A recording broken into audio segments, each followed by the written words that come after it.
between their buttocks, they released a horrible stench, a terrible smell that caused the Zulus to faint. Afterwards, these poor Zulu warriors suffered from cracks all over their bodies, on their lips, between their buttocks, on their private parts, and between the toes of their feet, as well as the fingers of their hands. It took a young healer to save these Zulu warriors. And he was the man who fathered my mother.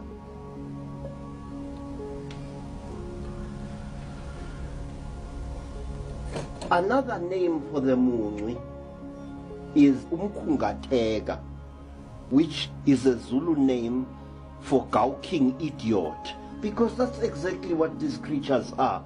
They stare at you like idiots, and when you move towards them, they show you a clean pair of heels. This creature is known as Ngadlangadla, a name which is imitative of the huge clattering sound which this creature makes when it moves through the bush. This creature is anything from 12 feet high to slightly over that. And it is a metallic creature whose head is covered in a huge bulbous helmet with a transparent face plate of what looks like glass, behind which bright red eyes stare at you. This creature is amazing in one respect. Not only is it huge and indescribably heavy, but its arms grow from the center of its chest. This creature has got one other characteristic. It can pass through the mud and the grass fences of African villages like a ghost. It is real. It leaves heavy footprints in the ground. It makes an audible sound. It, strangely enough, smells of oil or some such chemical. Many Zulus and people of other tribes who have seen the Ngadlangadla say that it has a smell like a diesel truck,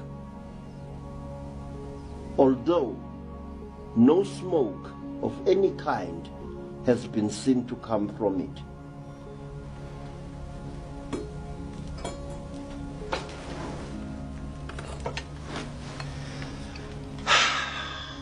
Meet Chimombe, the man of Aya. One other extraterrestrial being that has been seen in Africa hundreds of times. This creature here has the distinction of being worshipped in many African countries as a god, but it is a space-faring entity. It looks for all the world like a cross between a robot and a battle tank. Its head reminds one of the turret of one of the war tanks of the Second World War.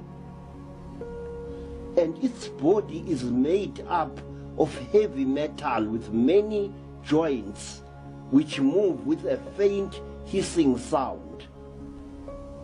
In Nigeria, they call this entity Ogon.